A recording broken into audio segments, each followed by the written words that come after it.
kufuna toni Chipangano nyakale versus Chipangano yani Chatsopano. Right, titi ndipineni ku masomphenya athu achitakumbukire. Masomphenya athu achitakumbukire. Right, titi ndipineni ku Marko Matthew chapter 17. Yeah, Matthew chapter 17. Kwa hiyo ntamina bwamba nti amoyerenga verse 1 mpaka 9.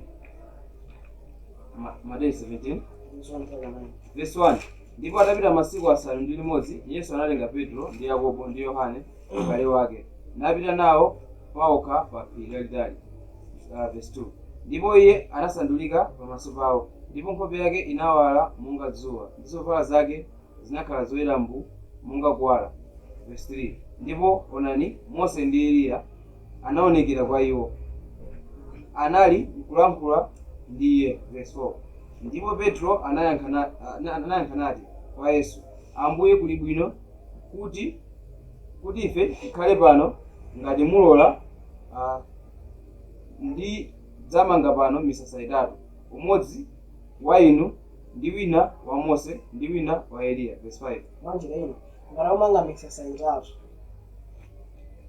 Ndeta anthu okay, tikamakamba za Ayuda amene amayimirira kwambiri nayi ndani Mose.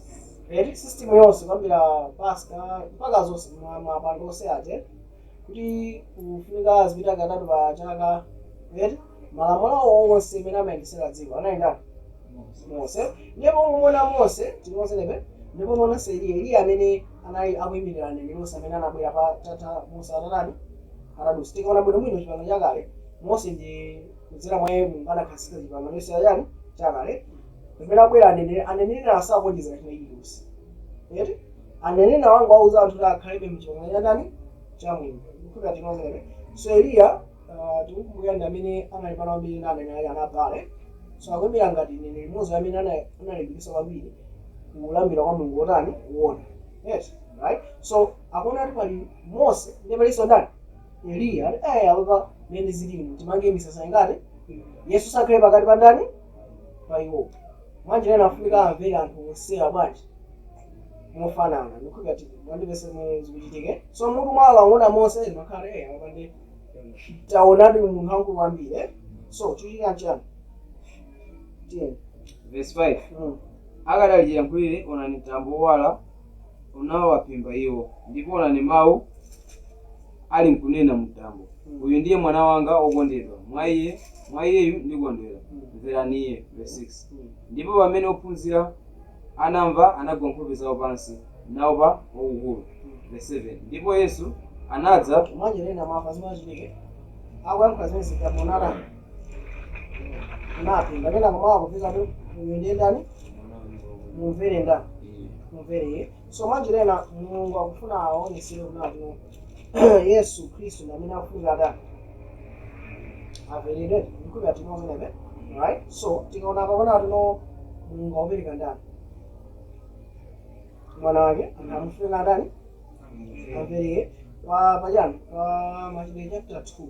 Okay, tikapita Machitidwe chapter 2 tuonaso okay mwana tingopita so kuti ukumbuke Luka ndi imene makamba so zagani za okay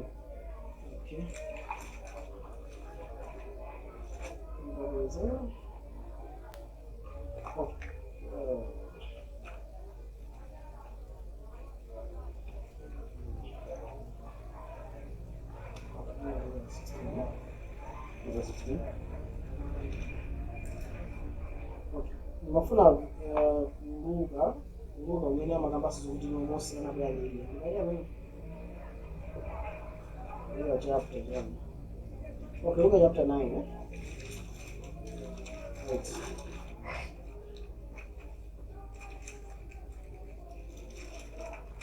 Luka 9 verse. Okay, tutafika hapo. Luka 9 verse 30. Luka 9 verse 30. Ndipo onani ali nkulankhulana naye amuna awiri ndiwo Mose ndi Eliya. Verse 31. Amene anaonekera umulemerero nanena za kumuka kwake kumene iye ati adzatsiriza ku Yerusalemu verse 32. Tsopano amenepo so Mose ndi Eliya anali akufotokozera alankhula ndi Yesu zimene Yesu Khristu afunika zikwanitse kuti kwa Yerusalemu. Tikuwuzanabe, alright? Let me get chapter. Verse 32 again. Lukemwe. Koma Petro ndiwo anali naye analemedwa ndi tulo, koma amene anayera maso ndithu anaona ulemerero wake ndi amuna awiriwo akuyimira ndi iye. Verse 33. Ndipo panali polekana iwo aja ndi iye. Petro anati kwa Yesu, Ambuye, n'kwabwino kuti tili pano ndipo timange misasa itatu. Ndipo uno tili pano pali ndani? Mose ndi ndani? Eliya ndi Mose afuna atani achoke. Tikuona pamenepe nati anthu asatani tikhe bati ndiye pakhale Yesu, pakhenso ndani? Mose, pakhenso ndani? Eliya. Tikuozenepe tikumbuka tuno chilamulo ndi umboni zonse zimayanenera za ndani? Za Yesu Khristu. Okay, so aona tuno amene zililiyo nchinosenu mukhale pangati kaboze 10 verse okay. Verse 34. Verse 34. Ndipo akadayankhula izi unadza mtambo nuwaphimba iwo, ndipo anaopa pakulowa iwo mu mtambo. Ndipo so mtambo unaphimba Yesu kuwaphimba da wonse. Tikuonenepe ndi pamene pafika mawu ati ndi ndani? Mumvere ndani? Mwachilena amene afuna averere ndani? Yesu Khristu. Ukukhulupirira tikuonenepe. So tokuma nawo tuno anawuza tuno masomphenya ya musauze ndani? Musauze ndani? Kufikira chani? Chizukire. Tikumbukira pamenepe. Ndiye tikapita Machitidwe chapter 2. Machitidwe chapter 2 pamene pachitika zinthu zingapo. Ndiye titha kufanizira ndi mabala awiri akuchitika. Machitidwe chapter 2 titemba verse 1 ndi 2. Verse 1. Ndipo pakufika tsiku la Pentekoste anali onse pamodzi pamalo amodzi. Ndipo mwadzidzidzi anamveka mawu ochokera kumwamba ngati mkokomo wa mphepo yolimba nadzaza nyumba yonse imene anakhala mu Yerusalemu. Ndipo anaonekera kwa iwo malilime ogawanikana anga amoto, ndipo unakhala pa iwo onse wayeka. Verse 4. So tsiku la Pentecost chichitika njani? Tona masomphenya aja anaona aja nawachenjeza ndani musauze ndani? Wina aliyense kufike nentarani taukaso mwanjirena zimene zikupizana ndi kukaso ndani kwa Yesu Khristu. Tikaona pa tsiku la Pentecost chichitika njani? Pakwera malawi ajani amoto amene akutani akukhala pa ndani ophunzira. Pa Pentecost Mulungu apereka ya mzimu umene ndi utiyo. Titende tioneni pa Agadi. Chapter 4 verse 4 Agadi 4 verse 4. Koma pokwaniridwa nthawi Mulungu anatuma mwana wake wobadwa ndi mkazi wobadwa wakumvera lamulo. Anabadwa under the law. Tikuonayo je. Mwanjirena Yesu Khristu anadabwire. Yesu Khristu amasongazo miyambo yonse imene ena nthawi ya Mose. Koma amasongazo nsembe Pasika wapanga nawe tembo zamada awanga nawo. Tikufana nepe tiona anabada pansi pa system imene right ndiye chitika njani 10 verse 5 kuti akaombole iwo akumvera lamulo kuti ife tikalandire umwana. Mwaona amene pesa nkhani yaikulu ndiyo kuti tikakhala nande ine nandani amulungu ndiyo imene ndi new covenant 10 verse 6. Ndipo popeza muli ana, Mulungu anatumiza mzimu wa mwana wake alowe m'mitima yathu pofuwula Aba Atate. So tikaona pa phiri lija imene lakusandulika chichitika njani? Mulungu akuti uyu ndi mwana wanga mumvere ndani? Yes, pa Pentecost chenicheni chichitika chikana Mulungu akusandula mzimu wake akumpasa ndani? Yesu Khristu. Mano ulemerero sukukhala pa Yesu Khristu akusandula pa anthu amene akupemphera pa tsiku lachani la Pentecost. Tikuozenepe zimene kuphiri kujenenekera njani? Ulemerero uja udabwera pa Yesu Khristu atawala mtambo unamkuta Yesu Mulungu akutaso ndani? Ophunzira. Ndikwipa tinozenepe zimene zimayimira zina uyu ni mwana wanga mumvere ndani? Mulungu azanumiza mwana wake kuti ndimvere ife iye bwanji fanana zati ichi zimusakambe mpaka ine ndani ndauka. Pa Pentecost Mulungu akutumiza nya verse 6 aliya akutumiza mzimu wa mwana wake. Tinozenepe so manja ena timvera bwanji Yesu Khristu timvere kuzera mzimu imene watitani watipasa. Yeti Yesaya 30 verse 21. isafere verse 21 kuti banje isafere verse now mawu kuti uyu mwananga mumvere nofunikira kwambiri isafere verse 21 yake isafere verse 21 ndipo makutu ako adzamva mawu akumbuyo kwa iwe akuti njira ndi yendani inu mmenemo potembenukira inu kulamanja ndipo tembenukira kulamanzere abana benepe sakuti mutani muzamva mawu kuja mbuyo kwana kuzani notembenuka kuja njira ndiye tinozene koma njira ino mulungu azayankhula kapena azalamula ake kuzera kuja mmoyo kapena muzimu mmene watani wapereka okay nde kukhazikitsa ufumu ajani wakumamba tinozenepe nani mafuna tione kuti tikamakamba za ufumu umenewu tikamakamba za Mose tili Deuteronomy chapter 18 akamati uyu ndi mwana wanga mumvere nine Ayuda mawu amene anali very significant tifanena kuti mulungu analonjeza lonjezano lakudza kwanda kwa mneneri okay again Deuteronomy 18 verse 9 Deuteronomy 18 verse 18 nakuti ndidzaukitsira mneneri wapakati pa abale awo wonga iwe ndipo ndidzampasa mawu anga m'kamwa mwake ndipo adzanena nawo zonse ndi muzazi Mama amenepe anaukitsa ndani mneneri wina wonga ngati nda iwowe wonga ndimene ali Mose pakati pa ana Israeli tinozenepe mneneri ameneyu ndi amene azafotokoza zonse zimene mulungu arani azamuuza tikumva menepe aliya verse 19 ndipo kudzakhala kuti munthu wosamvera mawu anga amene amanena dzina langa ndidzamfunsa ndipo kudzakhala kuti munthu wosamvera mawu anga amene amanena dzina langa ndidzamfunsa koma mwanjira ina akuti pazabwera mneneri wina monga ngati ndani Mose siyonto right now tatene tikilize tibwere verse tibwerere mneneri nafuna pamene panali ndithu akulakusa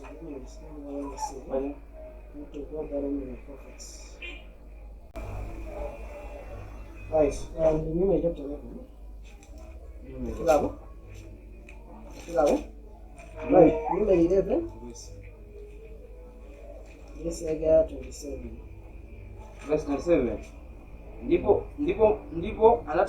anathamangatamanga anyambala okay mimi sana mbele tene ndone pa verse 24 verse 24 ndipo Mose right Numbers 11 verse 24 verse 24 ndipo Mose anatuluka nauza anthu mawu a Yehova nasonkhanitsa akulu a anthu 70 nawayimika pozungulira pa chihema 25 ndipo Yehova anatsika mu mtambo nanena naye natengako mzimu uli pa iye nawika pa akulu 70 ndipo kunali kuti pokhala mzimu pa iwowa ananenera koma osabwerezanso tapano amenepe Mose tukumbukira anali ngati mneneri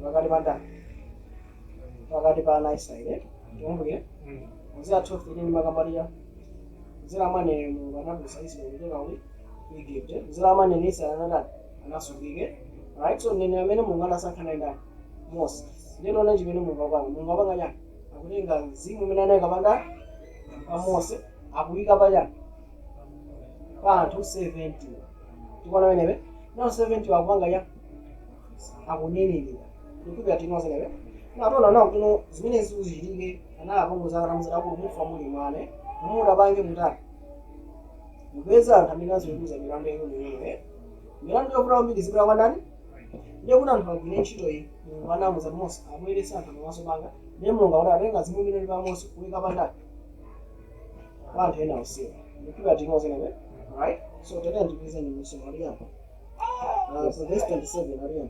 ndipo anathamanga anyamata nauza Mose nati, Elidadi ndi Medadi ali kunenera chigoni. So mwagirena anthu anamba kunenera anamba nokuchokano kuchihema chakukumanako kupita no ngakhalenso kunyanthu amatani amakhala kumanenera abeti tiyeni ndani.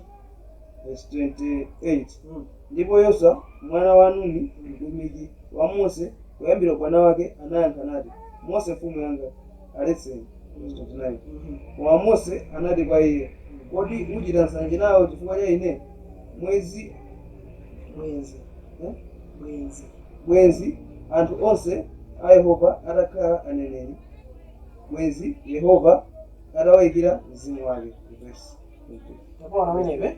So ichi chimene chinachitika chamene akulira Mose namenene ngati nani nenere. So maotenga mzimu imene unapanda Mose ndikayikira nda anthu angati 70 anthu aja akunenera kuchita monga mmene Mose amachita ne Mose pa zimene zinachitika zoti anabweresa ku Tabernacle sanctuary ndiyena mwayo awiri anatuluka ndikumafikanso ngakhale kumene kumakhala ndani anthu ndiyena akuthawa wamuuza Mose anthu ajata alaso njani muchigona alowa kumene kuli ndani anthu chimozene alowa ku kampu ya anthu ndi Yoswa akuuza Mose talesena anthu ndi Mose atiya kuchita nsanje anthu chifukwa cha ine ngati tuna anthu akatchuka nditi ine ndilo apase Mose atiya nkhani simene nkhani lino ndi kwa Mulungu anthu osakhale chani aneneri kuti Mulungu ayikire chani mzimu pa ndani pa iwo ndikwipa ati mosenepe. So iyo inali ngati chani tayi chithunzithunzi chako ndikwipa ati mosenepe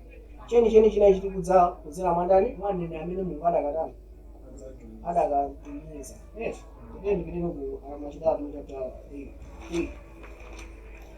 Machitidwe chapter 3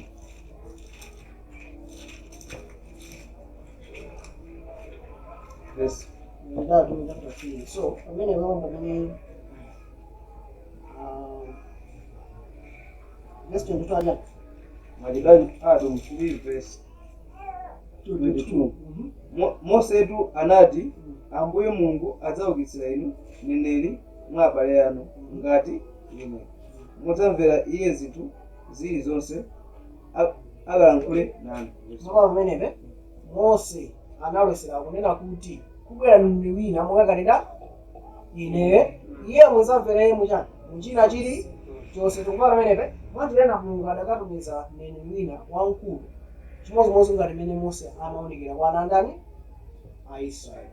Ndikwipa ati nyoza amape tiyendali ya Verse 10 verse 23 ndipo kudzali kuti verse 23 ndipo kudzali kuti wamoyo aliyense samvera neneri ameneyo adzasakazidwa konse mwa 24 ya verse 24 koma angakhale aneneri onse kuyambira Samueli ndi akutsatira onse amene analankhula analekera za masiku awo. So akamba to chimene anakamba Mulungu zera Mose kuwanisira masiku ati 10 ndabya. Verse 25 inu ndino ana aneneri ndi apangano Mulungu Maona aso kuti inu ndana aneneri ndiponso ndi ana chani apangano manje ana apangano aja lakalekera 10 anapanga ndi makolo anu ndi kunena kwa Abrahamu ndipo mu mbewu yako mafuko onse a dziko adzadalitsidwa. Kuyambira ndi inu Mulungu ataukitsa mwana wake anamtuma kukudalitsani ndi kukubwezani yense kuzoyipa zake. Manje ina nene amene akunga manje da Yesu Kristu. Timufana wenepe so paphiri paja pakwera ndani Mose wabwaso ndani Eliya. Timufana wenepe kuti aonesera kuti nonene amene anabweresa Eliya. Timufana wenepe so Eliya ndi Mose akuchizanika Yesu akulimbikitsa za zimene atakumana nazo kuja mu Yerusalemu. Timufana wenepe necho chitika nchani Mulungu akuti apa timange misasa ngati itatu Mose Eliya ndinu kenako Mose ndi Eliya kusulakwe ulemero choku ukaphimba onse nditambuje kenako maawulira ndiyenda mumverenda mwanjira nini amene amafunika amvere amene abwera patadusa posebera Yesu Kristu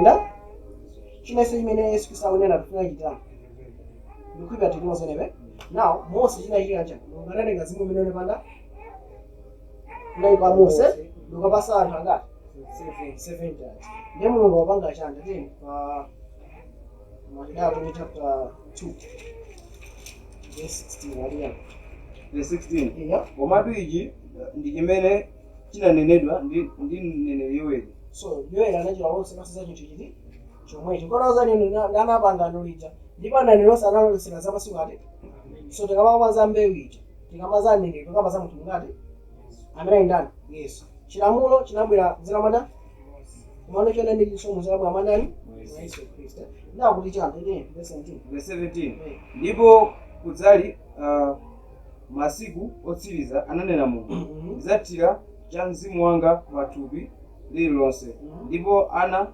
anu aamuna ndi akazi adzanena ndipo anyamata anu adzaona masomphenya ndi akulu anu adzalota maloto verse 18 ndiponso pa akapolo wanga ndi pa adzakazi anga m'masiku awa ndidzathira cha mzimu wanga ndipo adzanenera verse 19 takuona amenepe so Mulungu akuti azasema mzimu wake pandani pa anthu angati nthawi ya Mose zinachitika ndi pa anthu 70 okay ndi Mose amati Mulungu akufunisa ati wa anthu angati ndi apa akuti chani ana amuna akazi azatani akasana ndi mzimu wandani wa Mulungu ndezi uchitika bwanji titeni verse 2 aliya verse 32 tili pa machite 2 verse 32 aliya Yesu ameneyo Mulungu anamuukitsa za ichi tili mboni ife tonse potero popeza anakwezedwa ndi dzanja lamanja la Mulungu nalandidwa kwa Atate lonjezano la Mzimu Woyera anasanulira ichi chimene inu mupenya nimumva. Mwanjira ina Yesu Kristo anapita kumwamba Mulungu akusanulira mzimu wake pandani pa iwowe ndiye Galatiya 4:6 aliya Mulungu alumiza mzimu wandani wa mwana wake. Mwanjira ina mzimu umene wapereka kwa Yesu akutenga kupereka wandani. Mwanjira ina nene lomaliza amene atafunika mvere ni ndani Yesu Kristo nene amene akulosidwa ni ndani ni Mose ndikuipa tinozenebe so mupangano wasopano anthu awandi ayani awandi mwajani wasopano kudzodza kumene kunazenako Yesu Kristo kumene akuti asasundani ife tinozenebe cholinga kuti yani kudzodza pamene kulipulisa ife kusana mzimu wake Yesu Kristo akulipulisa ndani akulipulisa ifeyo tatene tikuona pa mwina reaching this far tikupanga conclude tazungumza kwambiri atene ndikunena kwa Galatiya chapter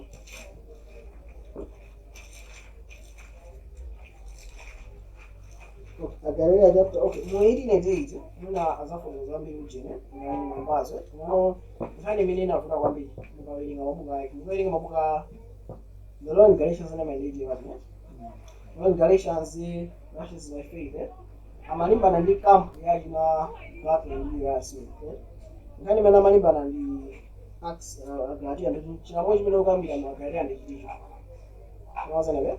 Ndi mamulo 10 kapena mamulo ajani. Asese. Ngani yakulu mabuku awa kamalimba amakangana kenegete. Kumene yote. Mwaza nabe? Now, tikapita pa Galatiya chapter 3 verse 19 adiya. Galatiya 3 verse 19 nanga chilamulo tsono chinawonjezedwa chifukwa cha zolakwa kufikira ikadza mbewu imene analonjezera ndipo chinakonzeka ndi angelo mdzanja la Nkhoswe verse ati chilamulo chikugwira ntchito yanje chinawonjezedwa chifukwa cha uchimo kufikira atabwerenda Nkhoswe so system yonseyi imene ikuyikira apapayi system ndikamba tuzo kuti nochina chonse chimene chikukambira mu pangano akale system yonseyi ikuyikira kufikira atabwera ndani amene ali ndani Yesu Kristo kuti azakwaniritse pangano lachani latsopano ndikuipa paveke alright so akamba za system yonse so akamba za lamuliro akamba system yacho malamulo 10 acha kuti chino chimene makamba chikhazikike tikulandira ndani Yesu Kristo zinsembe zija zimemira ndani Yesu Kristo nzeru zonse zimene zimaoneka kama mvera malembo aja zikimira ndani Yesu Kristo mayerezo aja Yesu Kristo akonesa ife nawo pamene landira mzimu wake chithawa chidana ndani mulungu chesezimo nasonga loyiluza mwakhala ndani atate wathu system yonse ikubwera mwapumphu mwandani mwa Yesu akuti ndikuuza mneneri wina amene chinese panene mumtani mumvere timvera mwanji Yesu Khristu akuti nkhoso ikadza izakuphikizana chani nkhoso amene ali ndani Yesu Khristu amene abwera kuyifikizana mwanyani mwazimu wake. So that is new covenant. Okay, today tuoneni pa Agalatiya chapter 4. Okay, now Agalatiya 4 ugamba za mfuna za bunguma. Okay, Agalatiya chapter 4 tafika hapo. Okay, Agalatiya 4 verse 21. Maria verse 21 maotsogolera kuti Sara ndi Hagara atifanizira mapangano awiri. Verse 21 ndiuze ninu akufuna kukhala omvera lamulo. Okay, makaimo. So kwa Agalatiya chimene inafuna chotona anthu aja makhulupiriro no pokapoka udulidweso ndiye kuti sukatani sukapumuke nani Paulo anaphunzitsa uthenga wonse watikonade kumana anthu aja kona bwera lino zoti ayi mufunikanso mutani mudulidwe ngati akudulidwa chimene afunika asipenso ndi yani chimasatira kudulidwa ndiya mafista aja tikumalebe nasati akwaku ine amene mufuna mukhale pa sisopa chani pa system ya chani ya lamulo mufuna tikuze necheni auliya verse 21 ndiuze pakuti palembedwa kuti Abrahamu anali nawo ana amuna awiri mmodzi wobadwa mwa mdzakazi ndi mmodzi wobadwa mwa mfulu. Tamwana wenepe so panali ana angati awiri mwina anabadwa mwa mdzakazi wina anabadwa mwa chani mwa mfulu nanena auliya komatu uyo wa mdzakazi anabadwa monga mathupi koma iye wa mfuluyo anabadwa monga malonjezano. Tamwana wenepe so panali akazi awiri Sara ndi ndani Hage. Sara anabada mwana wa lonjezano Isake. Haga anabada mwana ndani Ishmael amene anabada kuti Farao anatachi kupenda nake. Lenga kumalizana izindikana izi ndizo zopipiritsa. So nkhani imene ikuchitika yani ndizotani zopipiritsa. Nkhani inini ndiyo yani verse 14 ali pakuti akaziwa ali mapangano awiri. Mapangano angati awiri 10 mmodzi wakuphiri la Sinai akubalira ukapolo ndiye Hagara. Mapangano amenepe so pangano lamba ndi lakuti la ku Sinai limene akuti likukhanga tikutani likuti baya kufunya ukapolo ndiko nayo chonchi nakuti no ineyo ndikuphika zakudya pamoto ndiphike tinozenepe ndikuphika zakudya pamoto ziphikike ndidye tiziyankha ndidye right kena kono ndipezera noma mwayi ndapeza bwino ndagulano chikuka ndikuphika zakudya ndidyase now ndiende kukabwino kuno magesi nesi yutheke kuti ndikaphikese pamoto ndiziva ngati ndidya ukapole kona mmene ndikuphika pa kukapa sindizi so mission ndi yomwe tinozenepe komano iyi ndimene ili yabwanji yapamwamba imene ndimalonjezana achani abwino ndikupira tinozenepe so tikamana chipangano chakale chichike chani Yesu Khristu anasanana asanabwere chikhulupiriro chawo chimafunika chizere mu chipangano chakale kuti tikafike pamalo losata koma pamene Yesu Khristu akubwera zinthu ngati ndulidwe mafeast and all these things kuti tichite kuti tikazere kwa ndani tikafike kwa ndani kwa Mulungu akuti uyu ndi mwananga ndiye mutani mvereke ndipo anthu amene iye ayi tifunika libeti pange manyani zonsezi so akusiyanisa anthu awiri pasina china chimene chinapekedwa ndi chani apart from zisemine china nja mamoyo khumi tinozenepe so akuna tuno anthu ena kufuna asunge mamoyo khumi kuti akapezeke akuna kufuna chani koma kuti yayi chiyero chimene Yesu Khristu apereka ndichokwanira munthu akachita ndere imeneyo yoyenderani moyo wotani wolungama ali ndi mtengo achani yeti ntchito yake khalasa chani na ukamayankhula nawo tuno tikulandira mzimu wake mzimu woyera anthu amanati muona ndeti munthu akufuna lino anthu zipanga machimwe nkhani ndinena kuti no ngati munthu ukuphikira pamoto nkhani nditi utani udye koma ufunika uweze nkhuni yase moto ndi zonsezo uzipeme mpaka zaja ziteke pane pa kuka ungodati ungosinthasintha chinozenepe so chichitika ndi chani tunati no mission ndi yomwe siyonto nkhani ndoti ndikalandire chani chiyero chimene chitikuyipeza mwachani mwachikhulupiriro tinozenepe anati kubwera mneneri wina amene mumutani Mulungu anati amene ndi ndani ndi Yesu Khristu so ifeno kufuna chani tifuna tikunjese chimo wani tikunjese chimo ikhale ndi chiyero tilungamisidwe tikhale oyimikizana ndani ndi mulungu tinozenepe mulungu akhale wanjani ndani ndife okay zonse zikuwezeka mwandani mwa Yesu Kristu ngati kusifuna zimene zitichokeko kuti bwere mwandani mwa Yesu Kristu ndikukhulupirira tinozenepe so zonse zikuchitika kuzera mwandani mission ndi yomweyo maybe chimene chikusiyana now kwa munthu amene ali otembenuka uthenga umaveka bwino koma kwa munthu amene ali osatembenuka amagwiritsa ntchito chisomo ngati laisi suda akata akachimwa okay taliza naulia verse verse 25 adiyana verse 25 koma Hagara ndiye phiri la Sinai koma Hagara ndiye phiri la Sinai Arabia nafanana ndi Yerusalemu watsopano pakuti ali mu ukapolo pamodzi ndi ana ake verse 26 koma Yerusalemu wakumwamba uli waufulu ndiwo amayi wake okay so Yerusalemu wakumwamba ndi amene uli kwachani Yerusalemu wakumwamba kulindani Yesu Kristu tinozenepe ndiye ndikumene kuli ufulu tiye ndikiza ndali ya verse 27 pakuti kwalembedwa kondwera chumba iwe osabala yimba mtungululu nufuule iwe osamva kuwawa kwa kubala verse pakuti ana ake aiye ali mbeta achuluka koposa ana iye ali naye mwamuna verse 28 okay mafuna wena mati cast out the ball verse okay tiye anya koma lembo linanena chiyani taya kubwalo mdzakazi ndi mwana wake pakuti sadzalowa nyumba mwana wa mdzakazi pamodzi ndi mwana wa mfulu chifukwa chake abale sitili ana mdzakazi komatu amfulu so tikutchedwa ana ake a mulungu chifatana ndi mzimu wake wandani chimene tikufunika kwambiri mumvera ndani Yesu Kristu tikupanoenepe titimverete ndi mzimu wandani wa Yesu Kristu tinozenepe iye amene anapereka maamulo ake akutipasa chani mzimu wake tinozenepe tikapita pa Exodus chapter 32:33 Yesu Mose atachedwa kusika kuphiri zinachitika mchana anthu ajanamba kupembedza cha mafano anaphera anthu angapereka cha anthu 3000 tikupanoenepe pamene ukuku nzimene kuperekera anthu akutemedwa anthu angati 3000 paphiri paja panatuluka utsi ndi moto anthu awo achichitika chani pa nthawi akuonekanso malawi a munthu pachani pamunthu pawo okay so pali mapangano angati awiri okay now ndimafuna kuti tingosindikiza amene papa kutino tikamakamba za kumpembedza mulungu mzimu tochoonadi ndoti ndichani tinozenepe mulungu akwapasa kupembedza yake ichine sina cha physical tinozenepe alright tateni ku okay tikogwira mtuma fumu chapter 17 okay mchazambiri makamba za Samaria mwana kuti Samaria anachoka kuwa nthawi simatani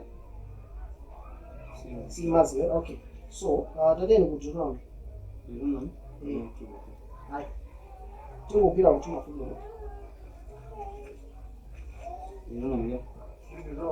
okay mafuna amene amali kudashikisha video righteousness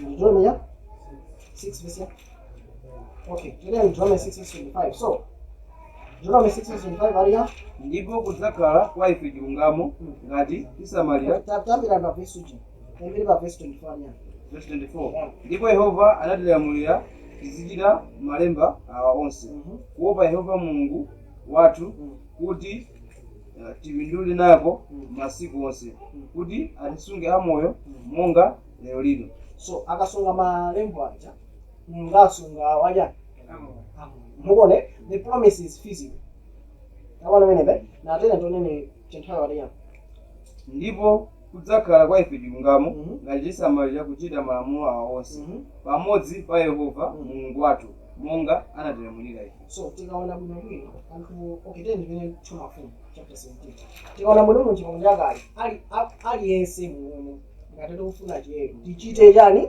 china chake sindikakhala ndi chikhulupiriro chathu tikapereke nsembe ngati tachina 2 tizipitanso kiliso makati pachaka katatu tionenso tono tusunga mafista angati 7 onse atatu okhala ndimene zipita kuti Yerusalemu alesa maifa adani adulidwe ndikuipa tinozenebe so zinali very tidy kuti no chikupi chako sichingakupita straight kwa mulungu pano kuzeremu system iti ndiye chiyero chako chimazera muchani system ye mulungu yakale kena kuno makafika chipangano chotani chosati pamene chipangano cha tsopano chicha kupita straight kwa ndani kwa Yesu Khristu walandira mzimu wake mulungu amene akupisa inu kuza chonse kungatani kungachiti koma pangano ndili momwe mungafuna kunise nani anthu right chimafumu chapter 17 tikamakamba za andanati Asamaria mulungu anawuzana kuti ndikukonzerani muchani mabe mupite kucha mupita kukena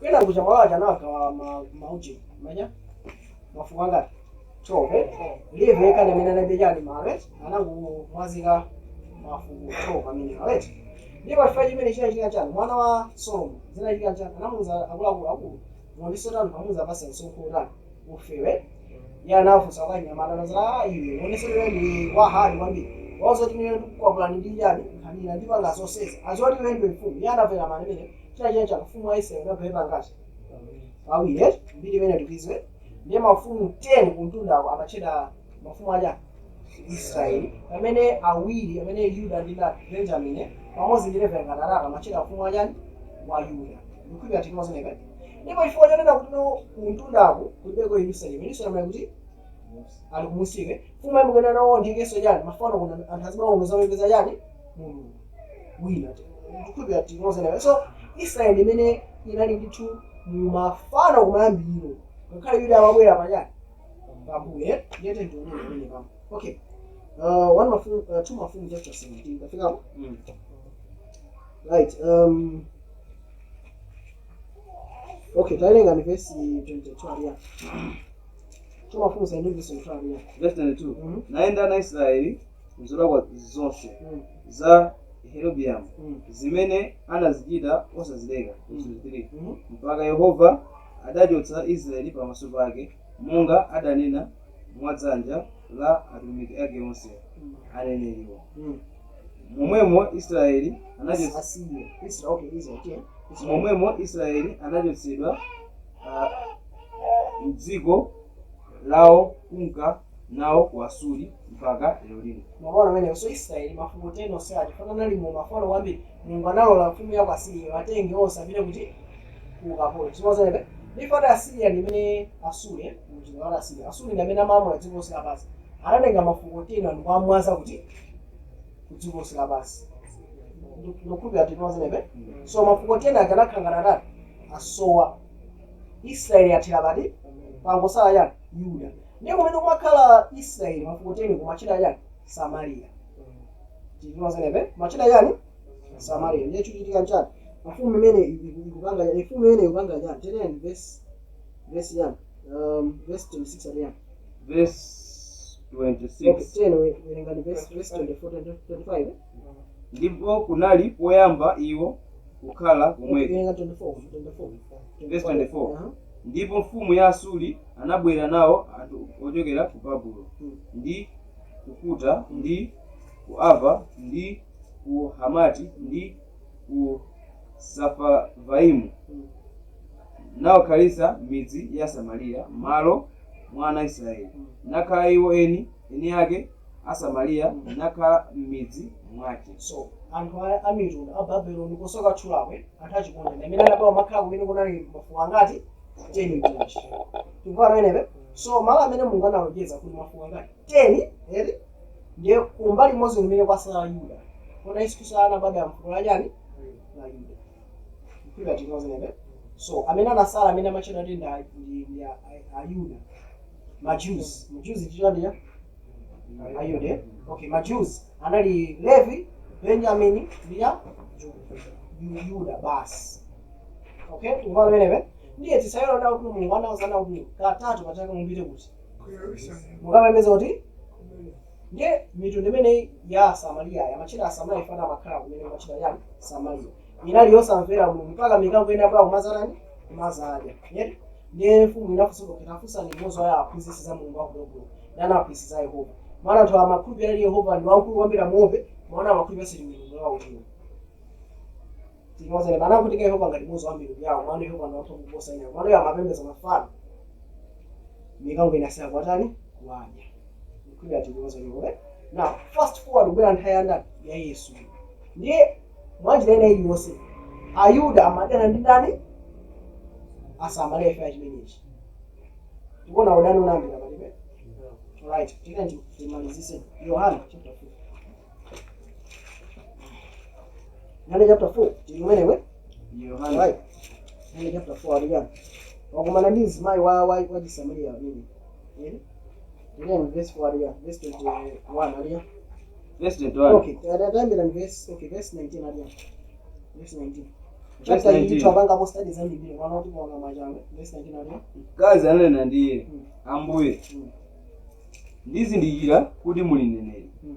Makolo athu analambira phiri ili ndipo inu munena kuti Yerusalemu muli malo oyenera kulambiramo anthu. Verse 21. akwana amenepe so Samaria amapembedza kuti kuphiri pamene Ayuda amapembedza kuti ku Yerusalemu.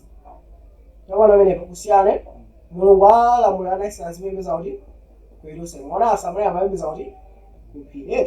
10 Verse 21. yes Yesu ananena naye tamvera ine mkazi kuti ikudza nthawi imene simudzalambira Atate kapena phiri ili kapena mu Yerusalemu. Awali kuza nthawi simupembedza so kuti ku Yerusalemu simupembedza so kuti kuphiri chifukwa chakuti chantateni. Verse 22. Inu mulambira chimene simuchidziwa ife tilambira chimene tichidziwa pakuti chipulumutso chichokera kwa Ayuda. Chipulumutso chinochokera kwa Ayuda ifalda amene anasemekezera ndi Mulungu kuti choonadi chili ndani ndiwowe choonadi ya nthawi imeneyo sio right. So china ichonse chimene malemba ndi maweruzo amene Mulungu anapereka anali okhazikitsa kwa ndani kwa Ayuda. Utuze za Mulungu mafunika ukhale pamodzi ndi ndani Ayuda basi wapembedze kuti Yerusalemu zino mupeza chimene nisungutani simuchiza chipulumutso chichokera kwa ndani kwa Ayuda. Ndiyenda kuti verse 23. Verse 23. Koma ikudza nthawi ndipo tsopano ilipo amene olambira oona adzalambira Atate mu mzimu ndi m'choonadi pakuti Atate afuna otere akhale olambira ake. 24. Mulungu ndiye mzimu ndipo omulambira iye ayenera kumulambira mu mzimu ndi m'choonadi. So choonadi ndi chani? The present reality. Tunaona amenepe chilamulo chinazera mwandani na Mose zonse zimene zimalosere tinozenepe komano kambira nthawi Yohane ufumu wa mwamba ukulalikidwa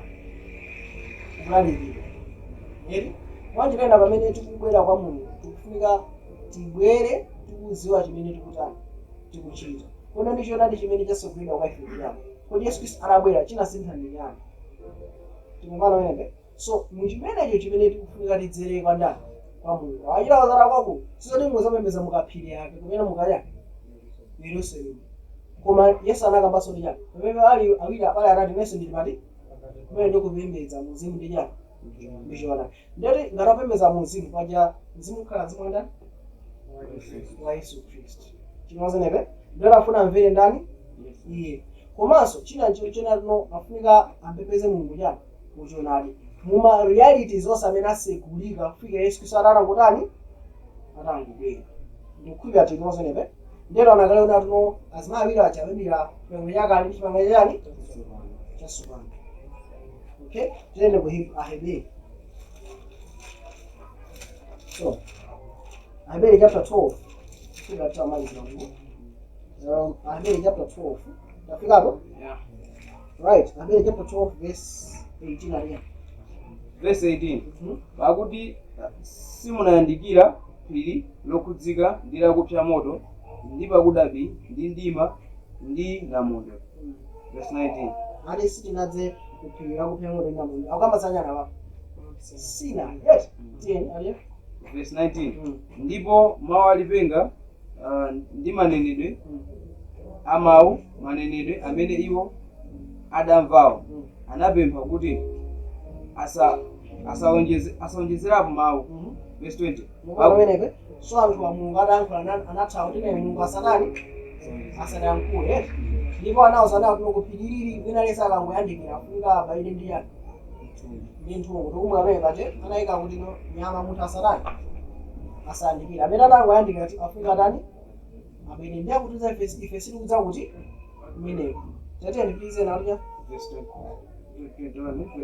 20 pakuti sanakhoza kulola cholamulidwacho ingakhale nyama ikudza mphiriro idzaponyedwa miyala. Verse 21 ndipo maonekedweyo anali woopsa wotere kuti Mose anati ndiwo patu ndikunthunthumira. ngakhale Mose anakwera phiri adanali ndi mantha eti ndipitize verse 22 komatu mwayandikira ku phiri la Ziyoni ndi mudzi wa Mulungu wamoyo, Yerusalemu wa kumwamba ndi wa unyinji wochuluka wa angelo. Verse 23 mokona menepe kumene tikuyandikira ndi kuti Yerusalemu kuti sikupembedza mguliro kapena guliro, mwana amene tikumuyandikira ndi ndani? Yerusalemu kuti wakumwamba. Mokona menepe mwanjira ife maso athu akhala pandani pa Yesu Khristu. Okay, tiyeni ngaliyo verse 23 okay verse 23 ndi kwa msonkhano wa onse ndi mpingo wa obadwa oyamba olembedwa mmwamba ndi kwa Mulungu woweruza wa onse ndi kwa mizimu ya olungama oyesedwa angwiro. So wina aliyense amene abwera kwa Yesu Khristu moyo wake kana zimawiri mmene kuta olungamisidwa kuyesedwa alyani wangwiro. Okay, tiyeni ngaliyo verse 24 ndi kwa Yesu Nkhoswe ya Chipangano Chatsopano ndi kwa mwazi wa kuwaza wa kulankhula chokoma choposa mwazi wa Abeli. Tikaona nkhani yawo kuwaza mwazi mosatauzaza mnyakali analenga mwazi wanyama ndikwatani ndikwaze kuona pali mwazi amene akwaza kuthandiza za moyo umene Yesu Khristu akutali akupereka. So ndithu pali ndithu kusiyana ndithu kwaukulu kumene kulipo. Nkhani ili apa ndinakuno anthu onse amene akubwera kwa Yesu Khristu akudza kudzera mwandani amene akudza kwa Mulungu akudza kubwera mwandani mwa Yesu Khristu. Kumwenga verse yomaliza Roma chapter 6 kuja ndimene Roma chapter 8 verse 8 Roma chapter 8 verse 39 pakuti ndakopeka mtima kuti ngakhale imfa, ngakhale moyo, ngakhale angelo, ngakhale maufumu, ngakhale zinthu zilipo, ngakhale zinthu zili mkudza, ngakhale zimphamvu, ngakhale utali, ngakhale kuya, ngakhale cholengedwa china chilichonse singakhoze kutisiyanitsa ife ndi chikondi cha Mulungu chimene chili mwa Khristu Yesu Ambuye wathu. Palibe chimene chikatiyanitsa ife ndi ndani? Ndi Mulungu. Chikondi cha Mulungu chikubwera mwa ife kudzera mwa ndani? Mwa Yesu Khristu. Ndakuna tuno ngati mukondeni musunge mamulanga tileto nina mwera Yohane chapter 14. Yani imene mapezeka Yohane 14 kumana tisaona tuno chapter 13 14 15 16 amakamba nkhani ngati tikana mabuke nacha nakuchoka kuja pano lomalizikira kwa machire. Mwana Yohane chapter 13 14 15 16 akamba zaja zankhani imene Yesu Khristu amafotokozera anthuwa.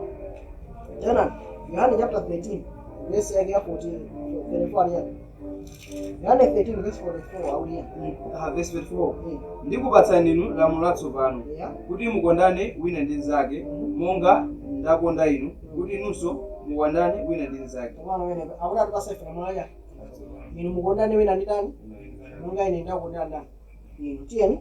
Verse 55 mwaiji azazindikira onse kuti muli akuphunzira anga. Ndetalenga Yohane 14 verse 15 aulia Yohane 14 verse 15 ngati mukonda ine sungani malamulo anga. Ndakamba zino ndi zapempha kwa Atate anga zakusendera ndiphunzitse ine ndakhala nino kwanje nthawi zonse. So lamulo lakwamba tuno ngati mukondane musunge malamulo anga akuti muzikonda ndani Wina ndi wina ndi mnzake monga nditatani ndakonderani. Okay, so tikaona bwino bwino tanaona kuno Yesu Khristu ndi amene akuti lamula ifeyo kuya tinozeneka chinasi chimene Yesu Khristu angatifotokozere ife ndi lamulo kwa ndani kwa ifeyo eti tifuna nimvere ndani Yesu Khristu. Okay, so muna ndiwerenga verse ina 1 Yohane 3 verse ya verse 22 aliya Yohane 3 verse 22. So antafunika mpendeze mzungu ngati 1 Yohane 3 verse 22 aliya 1 Yohane 3 verse 22 verse 22 verse 22 aliya verse 22 ndipo chimene chilichonse tipempha tilandira kwa iye chifukwa tisunga malamulo ake ndipo tichita zokondweretsa pamaso pake. so tikachita malamulo ake tichita zokondweretsa ndani iye malamulo ake ndi ati verse ndipo lamulo lake ndi kuti tikhulupirire dzina la mwana wake Yesu Khristu ndi kukondana wina ndi nzake monga anatilamulira. okay abana wenepe now ngafuna ni ku Roma chapter 3 right so Roma chapter 3 Roma chapter 3 ndingo ipanga paraphrase tikafika muzi sadala nane Roma chapter 3 verse 20 ngamba tuno muntu muntchito zamu palibe amene alungamisira pamaso pa ndani pa Mulungu kwati kuzera mu chilamulo pali chisisera cha uchimo verse 20 mene verse no koma chilungamo cha Yesu Khristu kuonekera chopanda chani lamulo eti chimene chikuchitira umboni ndi chilamulo chani ndani nini tiona na no pa phiri pakubwera ndani Eliya nina Mose amachitira umboni za ndani za Yesu Khristu so chilungamo cha Mulungu chinaonekera mwa ndani mwa Yesu Khristu okay verse 22 aliya inde angakhale chilungamo cha ndani cha Mulungu chimene chili mwa ndani mwachikhulupiriro mwa Yesu Khristu kwa yonse amene angakhulupirire foti palibe chani kusiyana tino verse 22 verse 23 aliya pakuti osanachimwa ndi kulera pa lero ndani mwa Mulungu 24 aliya ndipo kulungamisira justified okay verse 24 ndipo kulungamisira ndipo ulere mwa chisomo chimene chipezeka mandani mwa Yesu Khristu tinoze nepe verse 26 napo ndipo kukhazikitsa ndithu pa nthawi chilungamo kuti akakhale wayo olungama okay verse 27 awerenga 27 aliyo verse 27 pamenepo kudzitama kuli kuti kwaletsedwa ndi lamulo lotani la ntchito kodi iyayi koma lamulo la chikhulupiriro so kwa ife tikufuna kendi ya chikhulupiriro choteratu tinoze nepe eliyo aliyo verse 28 pakuti timuyesa munthu olungama chifukwa cha chikhulupiriro wopanda ntchito za lamulo. Kapana wene so munthu akuyesera olungama kupanda chani ntchito za chani tikamakamba za namuja Abraham anayesera olungama asanatani nangokhulupirira right tine tikupilizeni verse 9 akoma tingofika verse 31 aliyo kotero kodi lamulo tiyesa chabe mwa chikhulupiriro now sadero ayi okay chifukwa tino tamvesi za chikhulupiriro kodi lamulo tiyesa chabe tinoze nepe ndawo ya ndene msadero ayi koma tikhazikitsa lamulo chapapa pamenepe kodi moyo wangwiro umene timakufuna uchi tingaukhazikitse bwanji okhala ndi chikhulupiriro wandani mwa Mulungu kulandira moyo wachani wasopano tinoze nepe moyo umene muli chani muli chiyero eti muli chilungamo eti muli chani ubwino wina uliwonse moyo umene unalumikizana ndi ndani ndi Mulungu kotheratu moyo umene sunagonje ngakhale kuchani kuimfa moyo umene uti kakhale tikufuna moyo olungama umene timafunawo tikamkhulupirira mwa Mulungu moyo umene unandani ndwati pakudzera ichi mwa chikhulupiriro chokha tikhazikitsa zinthu zonse na moyo chemata ndimanena sitikukamba tino pamene chisomo cha Mulungu chabwera chikhulupiriro tikufunika tikhale nacho mwa Mulungu kuti basa awonde tinothamanga amene ndikapangire zinthu iya ndikukhulupirira tinoze neope chinese chikukhazikitsa chifukwa moyo umene tikukhala nawo uli ndi zonsezo edi ndifoti moyo zonse zili moyo umenewo chimene mfuna tipange ife tifuna tilandire moyo kuti tikakhala ndi moyo umenewo ngati ana tozatikhisa chile chigulu tinoze nepe ngati zimaliko uli ndi ife uluza ti usatani usasirire ndiyati chimwe chiyalumira payani kumuzi wake ndikukhulupirira tinoze nepe ngati tikuzati usaphe ngati ili ndi mzimu wake atozati usapenda ndi nzako ndikukhulupirira tinoze nepe china chilichonse Yesu Khristu atiziluza kuzera mwachani mwa mzimu wake tikamakamba za kulungamisira mwa chikhulupiriro tikamakamba za chisomo sitikamba za munthu lazimupanga moyo wachisawawa ayi tikalenga muno bwino kamba zotino tiyende munyani mzimu kuti sakwanise zilakwawo zachani zathupi mwachinena munthu amene akuyenda mu mzimu sakwanisa zilakwawo zachani zathupi zonse zimene timazifuna zimamene akhristu kuchita bwino wikindiwika akhristu kuchita bwino malalekano akhristu sikuchita bwino tena tikalekeza ndani za Yesu Khristu anthu akalandire mzimu umenewu moyo umene okhawo umene unachita bwino chimazaneke zonse zimene timafuna kukhazikisa kuti pomuza uyu chipangano chatsopano kuti chani palibe amene anaphunzitsa kuti tamuzeni ndani pakuti osazanziwa ndani iye ndikuipa timozenepe so muchimongoni chapani chatsopano mulungu alipasa mzimu wake alipasa mwana wake mwana alipasa mzimu wa mwana wake kuti uyu ndiye nene amene matani mumvere ndani chinese chimene atanene ndili malamulo kwa ndani kwa inu ndiye muganizana ngati Yesu Khristu akutilamula ife akutiza zochita angatiza zisimana ndi zimene anafotokozera kwanga ayi apa pali chipiliro cha ndani akukhala nayo cha chikhulupiriro cha ndani ndiponso kacha malamulo akapamba chinese chimene Yesu Khristu anakuza ife tikuchitako chimzochoka sakena ali chapa ndipo chinchoka chinakuyandira ndi mkazi ndicha chosala chanda mbewu yake ndi iwo amene ndokhala umbonana umbonesi kusungeya zimwaja kumana tikaona munthu bwino akutiza funa amafuna anthu sakhenga ndina anenene because yazifuzo kumana kandidira kuti tikamakabaza malamulo ake tikambaza mzimu wake uli mandani tikupepesa mulungu mzimu ndicha in the reality mzeni zokhazikana chimone yakalipanaye malamulo analimbira paya pamakome ngatisasa pano apasa moyo wake iye ndi amene akuzosefe kufuna tirani tizichita pachifukwa chimene tikhazikisa chake tikulandira chilungamo chimene sichili kuntchito koma kuzera mwachani mwachikhulupiriro mumwe ameneyo zonse zimene timazikhumba zonse timazifuna zabwino zikukhazikisa ndipo zinakhazikisa ameneyo ndakanda mu ameneyo timulungamisira mwachani kamba za chipangano chake amen sizanga timali mafunso